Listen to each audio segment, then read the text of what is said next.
discuss, then it will clear to you. So, first this mango, it is considered as a tropical crop, tropical fruit crops, and it was origin in Southeast Asia.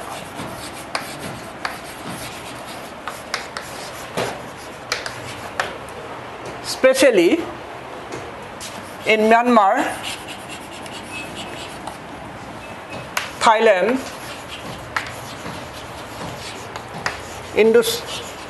Indo-Malayan region,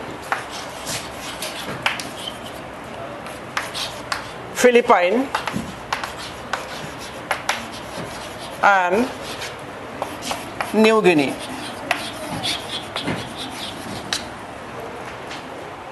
And from the site of origin, where this favorable soil and climatic conditions are available, the crop was originated. Then it was, in due course, it is shifted to another place where the soil and climatic conditions are favorable from the site of origin. And in some, as it is considered the king of the fruits. That's why even in England during 1670, it was cultivated under greenhouse conditions. And very, of course, it takes the cost of cultivation is more, and we will not go in details about this, how it is can be considered as under greenhouse conditions. So from the site of origin, it was spread to other areas where the soil and climatic conditions are preferable. And if you see the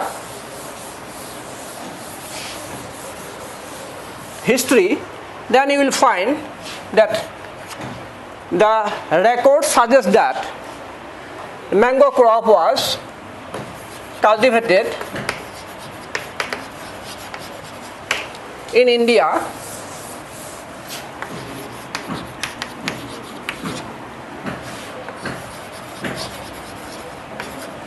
about 4,000 years ago.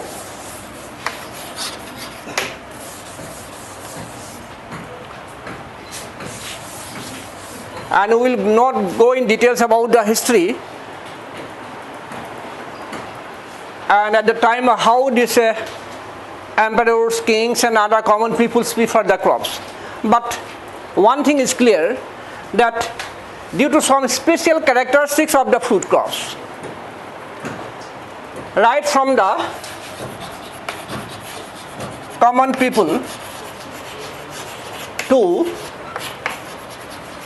kings and emperor prefers this crop due to some special characteristics.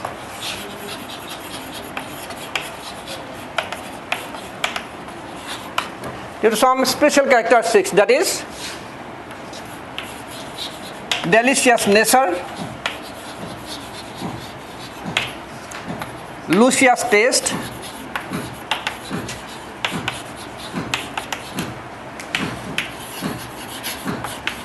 captivating flavor,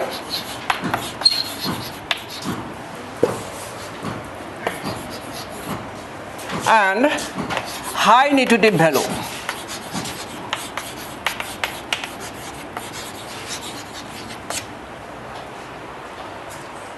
So that's why from ancient periods and to present day, the crop was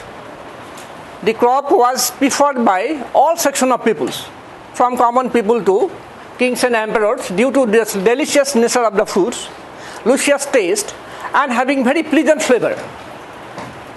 Of course, the pleasant flavor, it is vary from variety to variety. As you know, Alfonso, which is commercially cultivated in India, especially in Maharashtra, that particular soil and climatic condition is favorable for that crop, for that area, and having a very pleasant taste, and some other characteristics for which the Alfonso is exported. Of course, there is some problem, a physiological disorder appears, and to reduce that physiological disorder, some breeding program was started and developed some new hybrid variety, which will reduce that physiological conditions, right? So, these are the important characters for which all section of people prefers the crop. And if you see another records, I mean history, then you will find the Akbar the Great, the Mughal emperor.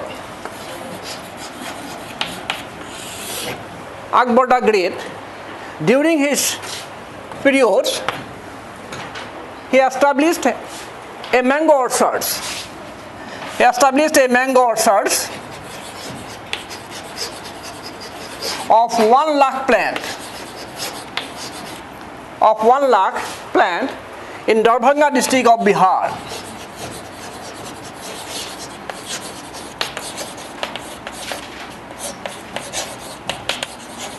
That's why now if you consider the North Indian conditions, the number of varieties are available in Bihar and Uttar Pradesh. So the significance of that bag, and that is known as lakh bag.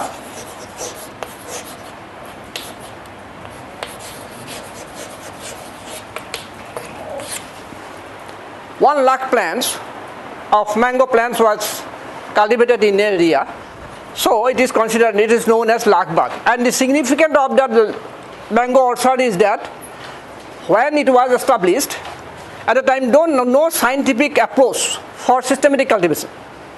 No scientific approach for systematic cultivation of fruit crop was started, right? And it was cultivated. At the time, there was no variety concern. Whatever the variety is available in the particular area nearby, in northern Indian conditions, or this emperors send the persons, they collect as many as the varieties you collect, and they have planted.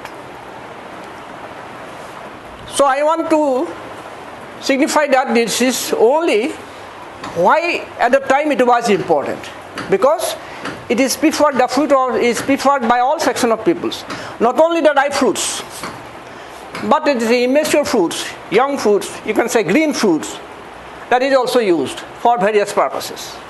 And if you see regarding the high nutritive value, this is the only fruit where the vitamin A content is highest. Vitamin A content is highest. And it is range from, of course, the content is vary from variety to variety. There are hundreds of varieties of mango varieties cultivated in Indian subcontinent. So it is vary from 3,600 to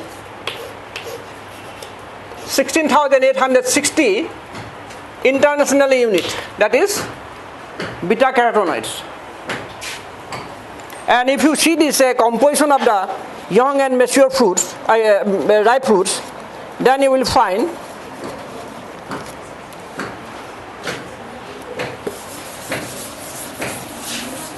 not only the vitamin A, but other components are also available which nourish the human body.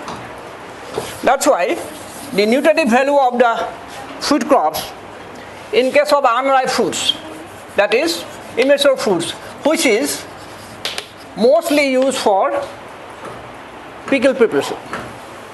Amsoor, that is moisture content is 90%, protein content is 7%, fat content is 0.1%, carbohydrate content is 8.8%, calcium content from minerals, it is very less, 0.01%, then phosphorus, it is 0.02%,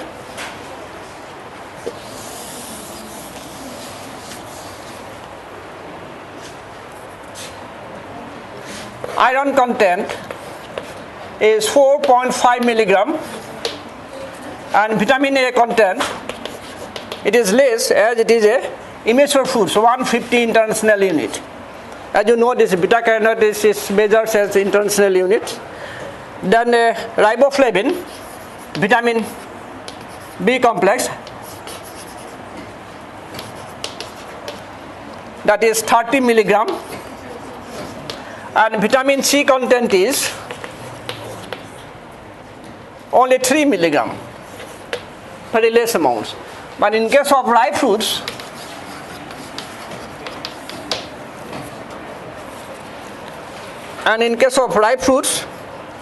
the moisture content is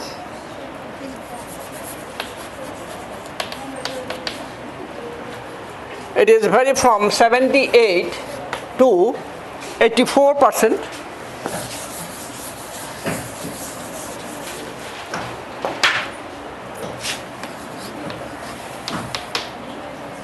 TSS content, that is total soluble solids, by which we can measure it is actually Brix reading, and it is expressed in percentage. Then malic acids, 0.1 to 0.64% depending upon the different varieties. Total sugar content, 10.5 to 18.5%.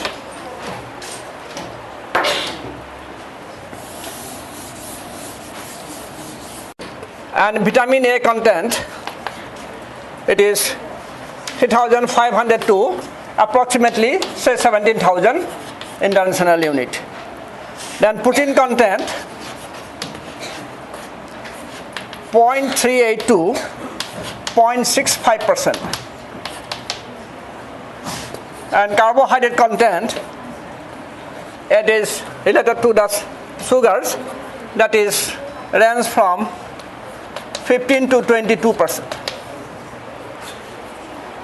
So now you see, this is that is a high need. We are having all this requires vitamins and minerals which nourish our human body, and mostly this is the only food where the vitamin A content is highest. That's why it is a high nutritive value. And the second highest vitamin A content, that is you will find in case of papaya, that is about 2,500 international unit. So that's why papaya is considered as a ripe fruits, but only immature papaya which is considered as vegetables. Of course, the papaya has so many utility. We will discuss when we will discuss the papaya fruits. Now, unripe papaya, that is unripe mango, that is the green mango, used for preparation of pickles, widely used for pickle preparation, then preparation of amsur. And you know this tender leaf, which is having dark pink color, brownish pink color, and that is used as vegetables by these people of Java and Sumatra. In Philippines, Java and Sumatra, they use generally the young, very tender, young mango leaf as vegetables. And the dry flowers having some medicinal properties to curing the diarrhea and dysentery. Even the bark of the shoots, stems, it is also having some medicinal value and widely used in Ayurvedic medicine. And these ripe fruits,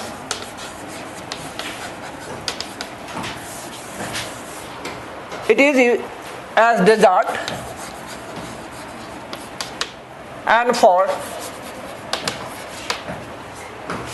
squash, just juice preparation, then jam, jelly preparations, and mostly eaten as raw.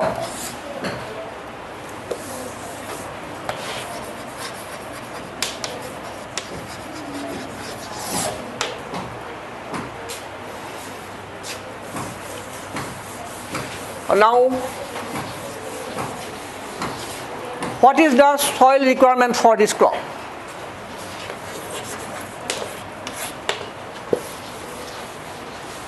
Soil requirement of the crop, that mango can be cultivated in a wide range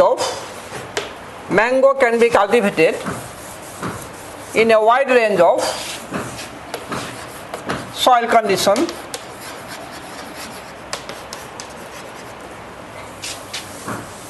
from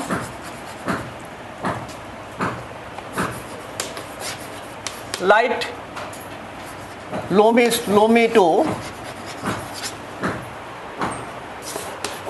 lateritic soil.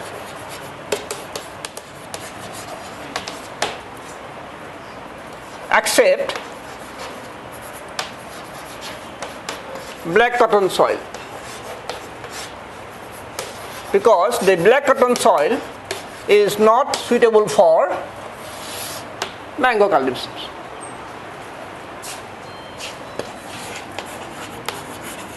The soil should be deep, well drained, and good organic matter content.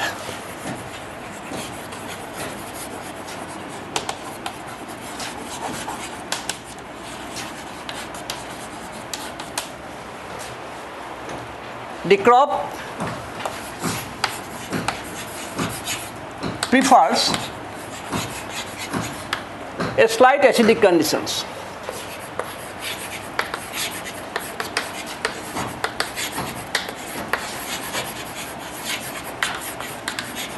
That's why this is also another minor factors why this crop can be cultivated in our regions, in northeast plain areas.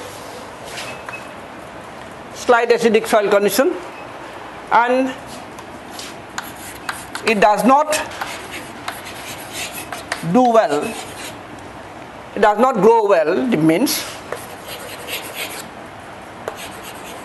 in soil where soil pH is above 7.5.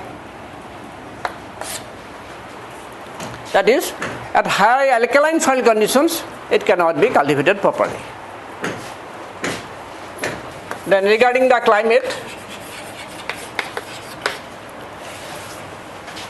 it is a tropical crop, hence require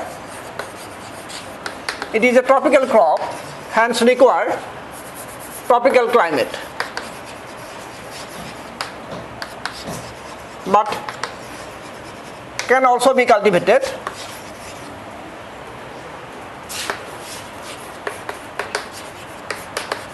in subtropical condition, that is subtropical climate. It can be cultivated from sea level,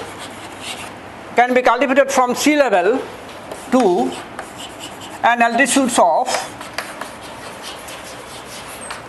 1400 meter above mean sea level. When it is cultivated in higher altitudes,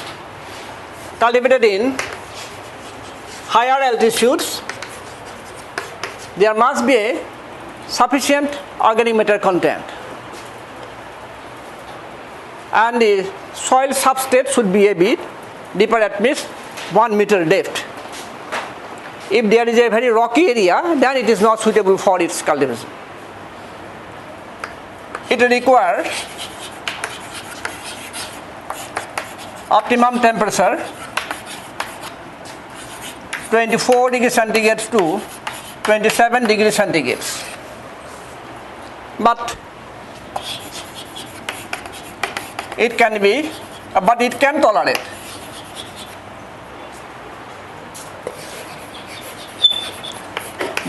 tolerate high temperatures up to 45 degrees centigrade during food development and maturity. Food development and maturity stage.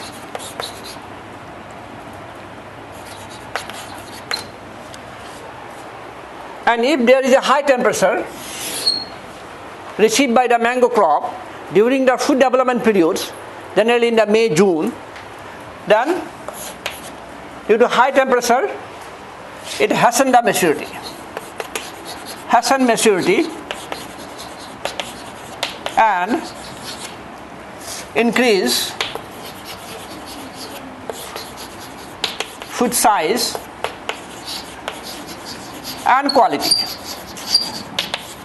Quality in respect of the taste, sugar, and this more pleasant flavor, deliciousness we can obtain.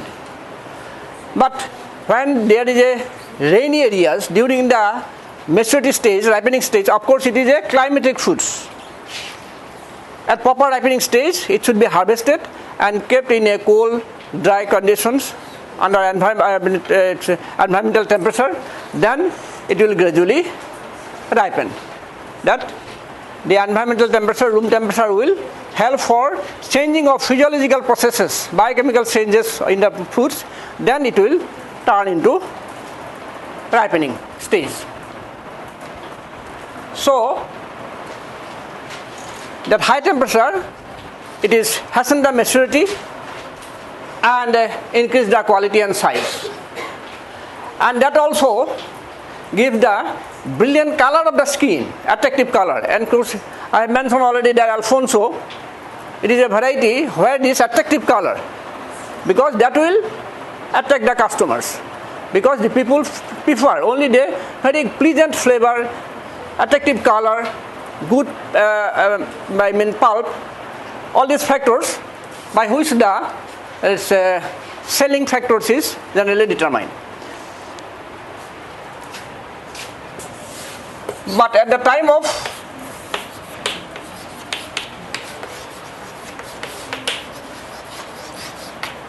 of flowering, it requires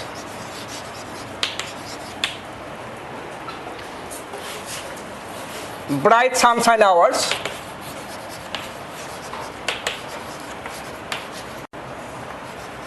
and low humidity,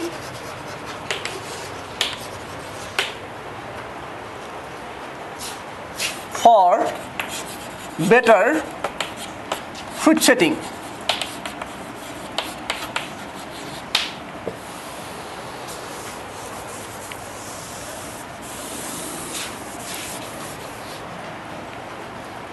It cannot tolerate low temperature, and at low temperature or occurrence of frost,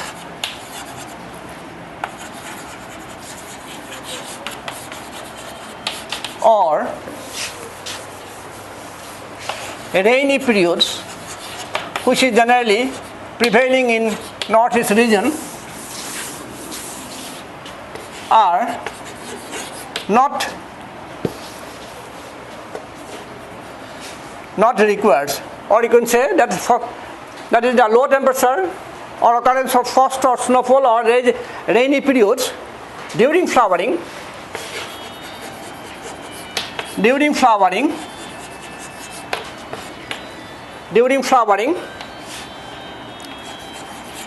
reduce the percentage of fruit set, and as the rainy periods prevailing, then there will be increase of relative humidity. There is an increase of relative humidity. Ultimately, that will invite the attack of pests and diseases, which is generally prevailing in our conditions. In our condition, what happened? At the time of flowering, and it is the flowering time is February, March. And in the middle of March, there is a first shower starts, and that will increase the relative humidity, environmental relative humidity. Ultimately, the food setting percentage is reduced. There is attack of pest and disease, and sometimes due to along with the rainy periods and hailstorm, say after food sets, what happened? It is generally after food sets, when the fruits are olive-sized fruit stage, marble or olive-sized fruit stage, rainfall along with the hailstorm damage the whole crop. It damages the terminal shoots because it is loaded with the fruits. And you know, in case of mango, it is the terminal bearer. That means the flower bud differentiation takes place in the extreme tip of the shoots. That is the current season grows. After by August, July, August, the crop is harvested, right? Then from end of August and September, there is a development of new shoots. That is the autumn season. That is the pre-autumn season. Development of the new shoots. That August, September, the new shoots that will matures. That will becomes 3 to 4 months age old, and that current season growth of 3 to 4 months age old shoots at terminal portions, there is a flowering, and this is similar in case of lychee because the both are terminal bearer. So bearing habit is terminal.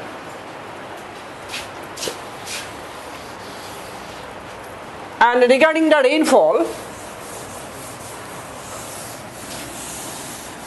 the crop can be cultivated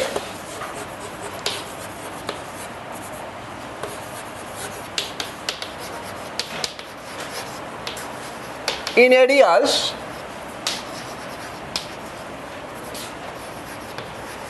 receiving rainfall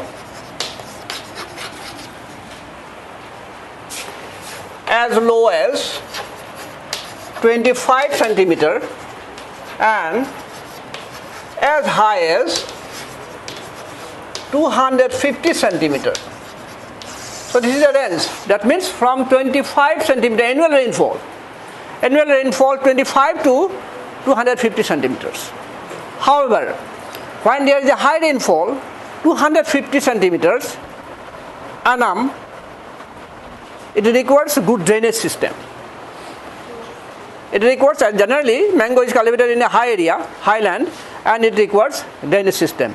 And when there is a low rainfall as low as 25 centimeter per annum, then it requires assured irrigation system. So there must be irrigation system, and that is generally found in case of northern India. You will find it requires assured irrigation system. And these mango growers in northern India, southern India, they are mostly depending upon a regular irrigation system.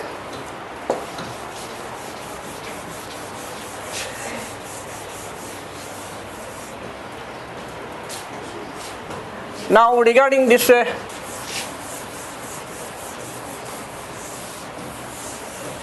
regarding propagation.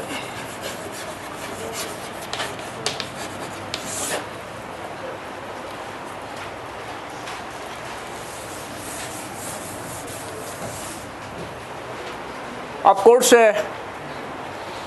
in southern India, they actually, you see, the intensity of rainfall, which is in high area, in areas where it is high, 250 centimeters. But total, it is not depend upon the total amount of rainfall. Say for a 1 month or 1.5 months or 2 months, there is a heavy rainfall, and it reaches 250 centimeters or above 200. But it actually requires. It is depend upon only the intensity and distribution of uniform distribution of rainfall, because that rainfall is required after harvesting also. Because if you know, when there is a flowering starts in February, March, right? Then fruit setting takes place It is the most important physiological biochemical processes. All the carbohydrates prepared by the leaf, that is, they are directly utilized by the fruits. Start from the flower bud differentiation, then panicule development, flower bud growing, flowering, fruit seeds, and fruit development. That's why leaf is considered as a source of food, photosynthesis. And the fruits is considered as a sink, they are utilized. Right? Source is leaf, sink is the fruit. So, that during this utilization periods, the fruits, which is utilize the maximum utilization of the carbohydrates, and that will depend upon this moisture content. Soil moisture content, there should be sufficient soil moisture content. If there is a water stays, then it may cause drooping of the young or immature fruits. That's why assured irrigation is required. And regarding this, the area where there is a low rainfall during the flowering periods, bright sunshine, it favors for high percentage of fruit setting, and there is production is increases. That's why this uniform distribution of rainfall is more required. Now, by July, August, the crop is harvested, right? From February to August, up to harvesting periods, the plant tired, exhausted. Then, after harvesting, we have to properly nourish the plant. First, you go for weeding. How will you nourish the plant? Because you have to revive the physiological process of the plant. So that again it will make himself ready for the next physiological processes. That is, first you have to go for weeding. Remove all the weeds. That it will not compete with the main crop, mango, the main crop, for nutrients and water. There is no question of light here. Only in case of seasonal vegetable crops, flower crops, cereal crops, pulse crops, there is a competition of nutrient, water and light. Then you have to go for hoeing. Light hoeing is required. Then pruning. Which portion we have to prune? The unproductive branches, the teeny branches, which creates crisscross networks or that's dense growths, prevent the light penetration to that central portion of the crop. If the light is not properly penetrated at the central portions, the lower leaves which are present, they cannot prepare the foods, they cannot prepare the photosynthesis. That's why you have to prune the unproductive shoots or the shoots which are heavily infected with disease and pest. And the central portions which are having dense growth, that should be removed so that there will be proper penetration of the light in all directions. Then you have to go for manuring. Then plant protection measures. What we will do, plant protection measures? That you have to spray some pesticides, spray some fungicides. And in that case, if there is a attack of pest, you properly diagnose it and spray the suitable pesticides. If there is an attack of disease, diagnose it properly and spray the proper fungicides. Right? If there is no pest and disease, even then, there's mostly the mealybug, the shoot borer, mango hopper. These are important pests which may attack the newly emerged shoots in the month of September. So as a prophylactic measures, if there is an attack, we may recommend 0.2% concentration. There is no attack, as prophylactic measures, we have to reduce the concentration. A low concentration we have to reduce, we have to spray so that there will be no further attack of pest and disease. So that's why if there is an attack of pest and disease, we have to diagnose it properly and spray. the suitable pesticides and fungicides, right? And if there is no pest and disease, plant is healthy, even then, as prophylactic measures, a dilute concentration of pesticides and fungicides for probable attack of pest and disease, so that they will not damage the newly developed shoots in the month of August, September. Then the plant will revive and they will flourish properly, and you will get the good flowering in the next season. Of course, that aspect we will discuss. There is another problem, alternate bearing. We will discuss later on. Now regarding propagations. As you know, mango can be propagated easily by seeds. Is not it?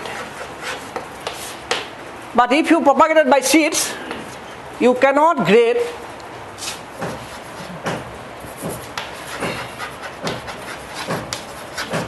two type. Cannot get two type plant. Why? Because mango is a highly cross-pollinated crop. Highly cross-pollinated crop. So that's why the offspring, next generations getting from the seeds, will not get the earlier similar type of fruits. That's why earlier one very sweet, attractive colors, attractive skin color, powder color, very sweet in taste, stone size is smaller, but in the next generation we may not get that type. Seed becomes bigger, pulp is fibrous, sweet may be there, but if it is fibrous, it is generally not used, not considered. Even for dessert purpose, when you use it eaten as raw, the fibrous pulps are not generally preferred by the common people. So that's why we have to go for asexual or vegetative propagation. And in case of mango, there is cuttings. These are the vegetative propagations. Layerings are generally not removed because it is not possible due to some differential arrangement of the phloem and xylem tissues, right?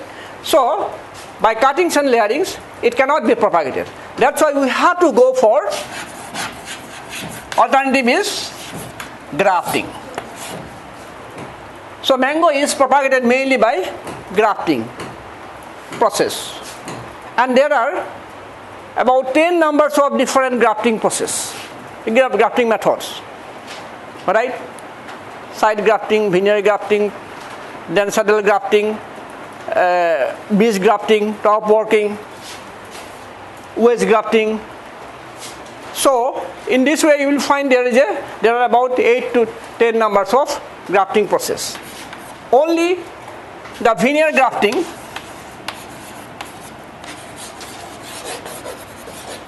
and side grafting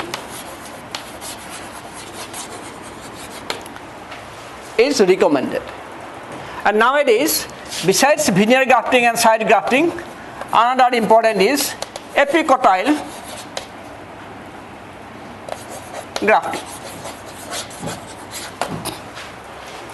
And regarding the veneer and side grafting, already in the practical number 5, you will do the practical, then you will get the details information. So veneer and side grafting is the main grafting process generally followed in case of mango. And you know, in case of grafting, it is a combination of stalk and scion. Stalk and scion. It is a combination of stalk and scion, right? So that stalk is raised from seeds, and that is the rootstock. And that rootstock you can collect from the local mango cultivars. Any mango cultivars available locally, you can collect the ripe fruits, extract the seeds and sow it and raise the seedlings. Then on that will be considered as a stock plant. Then you collect the scions from the good variety and insert it.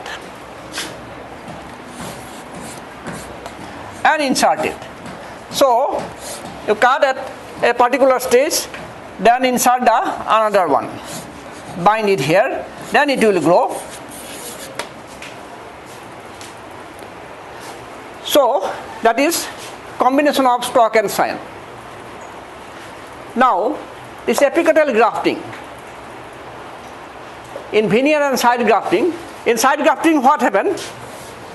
This is a stock plant, and from the you give a slanting cut, L-shaped, then put the scion in the sideway. When it will join properly and when it will grow, then you cut the upper portion of the rootstock. Then lower portion of the rootstock, upper portion of the scion will give the one full plant. Right? Now this apical grafting, which is most important now, and it is a very easy process. Then that you sow the seeds, then what happens? It will grow. First you will find there is a development of 2 leaves, and it is brownish pink color, very tender. And in that case you have to see, and 2 to 3 days old,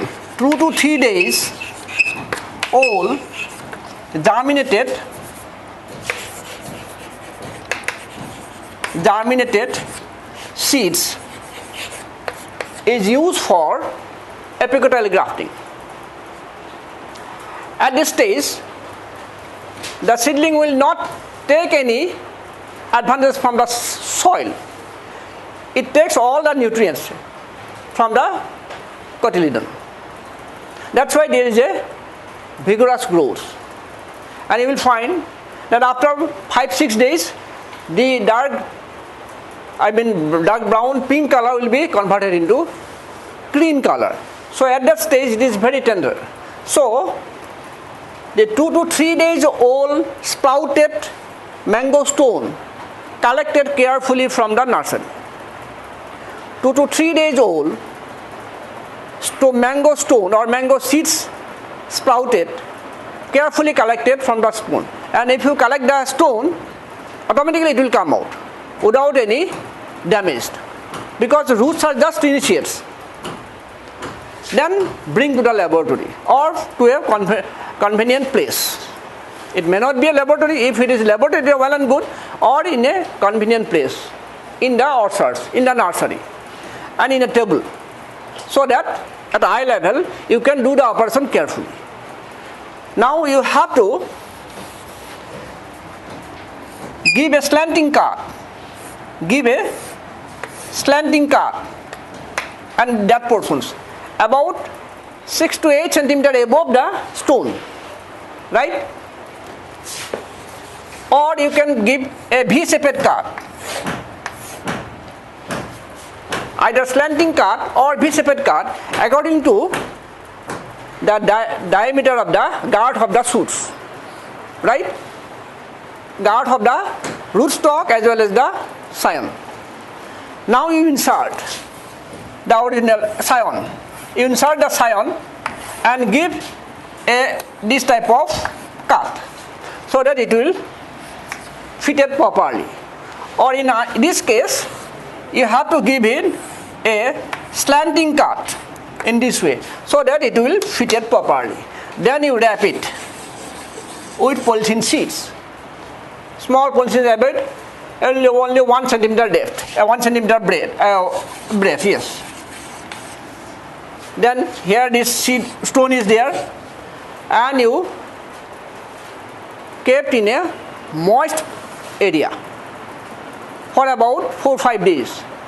Need not shift it to the nursery. So within that 2 to 3 days, as it is in the vigorous growth stage, in that stage if you cut it, then you will find the juice which come out, because this is a very fast growing stage. So that's why the healing will be proper and within a short periods.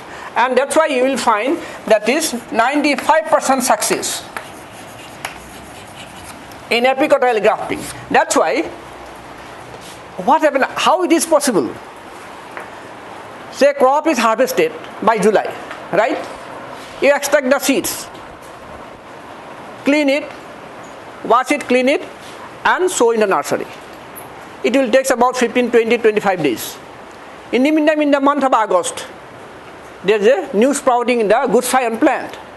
That this is the plant, that you have a good mango variety and she want a scion from your mango plant. Then she will grow the stone, then rootstock, then she will collect that.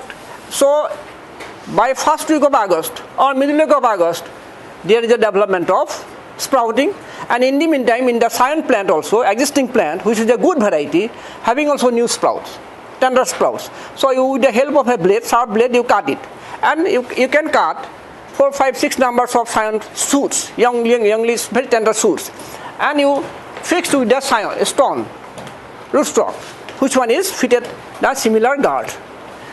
Then you keep it in the laboratory or in the shady area, dry shady area, generally on the table or some other floors, right? Only have to apply some sprinkle of water on the stone, so that it remain moist, and always in the under shade. Then we need, if within 3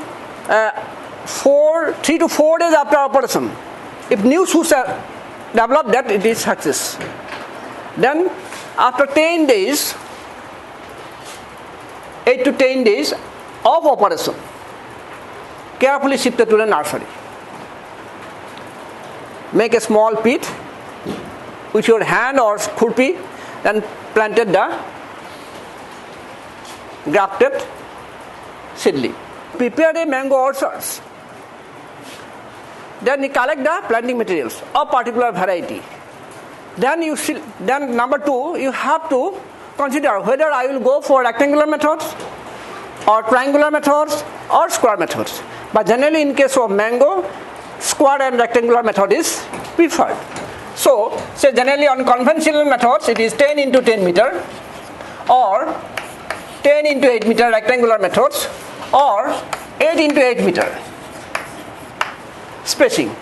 So at a particular area, say this is 8 meter, this is also 8 meter, then another, this is also 8 meter. So this is under square system of planting. So you have to go for layout, proper layout. Then at the particular point you have to prepare a pit. Now you have to prepare a pit of 60, either 60 cubic centimeter or 75 cubic centimeter. That means the length of the pit should be 60 centimeter, breadth of the pit should be 60 centimeter, and depth of the pit should be 60 centimeter. With the help of a hoe or sharpened materials. Generally use the hoe. Now fill up the pit with some amount of compost, mixed soil, compost mixed soil. Fill up the pit with compost mixed soil. Then planted the grafting plant.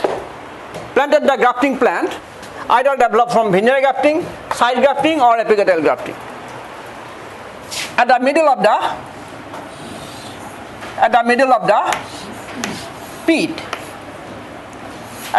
the pit, then it is properly filled up. And that planting should be done. Planting should be done during rainy days. Of course, it can be started from rainy to autumn season. So it is considered a rainy season, that immediately after planting, it requires some watering. And if the uniform rainfall is there and the soil remain moist conditions, no need of going for watering. Only you have to take care, what you have to take care, that there should not be any water stagnant. There should not be any water stagnant at the plant base. That's why after planting, the upper surface of the soil should be in a convex shape. Do you see this upper surface of the tortoise is convex shape. So that when water will come, rain will come and you apply water outside, it will fall on the upper surface and it will go near the pit. Not it will collected here, it will gather here, not here. So the base portion will be free. There will be no water stagnant and there will be no attack of disease. That's why it should be in a convex shape. Now this planting is alright. If there is a very hot sunny weather, scorchy sunshine, then partial shades is required. How will you put partial shades?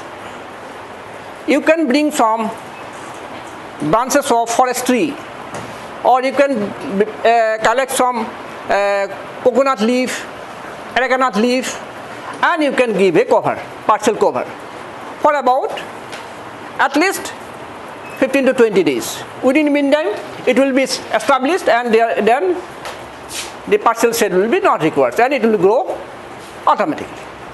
Then after planting, you have to go for drainage, because it is planted during the rainy season. So if high rainfall comes during that period, then there may be every possibility of gathering of water, that is stagnant of water near the plant base. That's why you have to go for drainage. So in this case, what happened? So in this case, so in between two rows, you provide one drain, so that the water will go accumulate there in the middle of the two rows and it will drain out. And that small depth drain is connected with a broader drain prepared outside the orchards. Then you go for weeding, because after planting for about 1 month, simply you visit the field and see the condition of the seedlings, grafted planting materials, whether it is survived or not. If it requires partial shedding is required, or if the dry weather is prevailing, then you apply some amount of little water, sprinkle of waters. In the meantime, the weeds will come. So that's why you have to go for light weeding near the plant base. Only these portions you have to remove. No need of removing the weeds from the middle portions. And that portions about 1 meter and 1 meter, remaining 6 meters area between two plants or two rows remain vacant. Vacant area between two rows can be utilized properly for growing of intercrops, and that we will discuss later on. Then another manuring. So it is a long duration crop. If you carefully nourished, then it will survive up to 80 years, sometimes above 100 years. But on an average, if you are a mango grower, on an average you need good productions for about 60 years, right? So that's why, depending upon the age of the plants, and you know, after planting, generally 5 to 6 years after planting, flowering starts. Of course, there is a good variety, Amrapali, developed by IARI, New Delhi, that is also known as Pusa Institute. It starts flowering after 3rd year of planting. And in a 4 years old plant, it can produce more than 100 fruits also. Anyway, so in case of that is non-bearing plants, non-bearing plants, then bearing plants, and old plants, that is above 40 years. So we have to, first we have to apply farmyard manure. Any crop, whether it is a cereal crops, pulse crops, oilseed crops, spice crops, vegetable crops, flower crops, fruit crops, whatever it is, first manure is the organic manure. That is either compost or rotted cow dung or farmyard manure. That you have to apply first. And you see, if the organic matter content is not sufficient, don't think for the inorganic materials, inorganic manures. So that's why huge amount, or if you apply the huge amount of compost, there will be no any detrimental effect. It will help the fertility of the soil. It will increase the fertility of the soil. It will improve the soil condition. That's why always the FIM content will be more. The FIM should be 5 kg to 30 kg. The nitrogen amount is 75 gram only. Phosphorus, it is 20 gram only per plant. And potash, it is 70 gram. And that is generally utilized from the next year, right? First year in the month of say June, July you have planted. The next year from April onwards you have to apply fertilizer. So that's why it may up to 30 kg, may go up to 40 also. Because if you increase the amount, there will be no harm. It will improve the soil conditions, increase the soil fertility. That is for non-bearing plants, and it will continue up to 10 years. It is continue up to 10 years, right? Then in case of bearing plants, that is FYM, it is 40 to 80 kg. You may go for 100 kg also, no problem. Then it is 720 gram, and phosphorus is 180 gram, and it is 680 gram per plant per year. Per plant per year. Per plant per year. Right? Then for all plants, it should be same amount, 80 to 100 kg. Then it is 1000 gram nitrogen, 500 gram phosphorus, and 1000 gram potash, plus 3% urea foliar spray. Foliar spray means you have to apply on the leaf, on the foliage. That's why it is, you have to apply on the, mix with water, make a solution, then apply on the foliage or the leaves. That's why it is known as foliar spray. And that is also known as crop dressing. So this is the amount. For all plants more than 40 years age, nitrogen is 1000 gram, that is 1 kg, half kg phosphorus and 1 kg potash.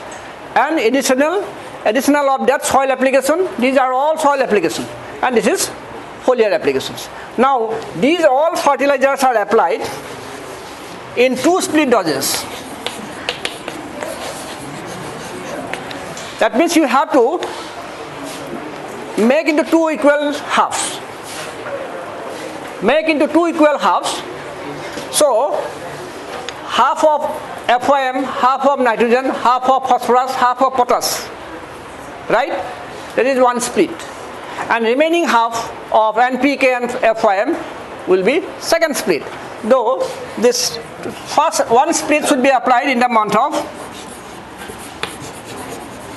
March, April after fruit seeds, and another in the month of August, September. right? And it should be applied in the ring method.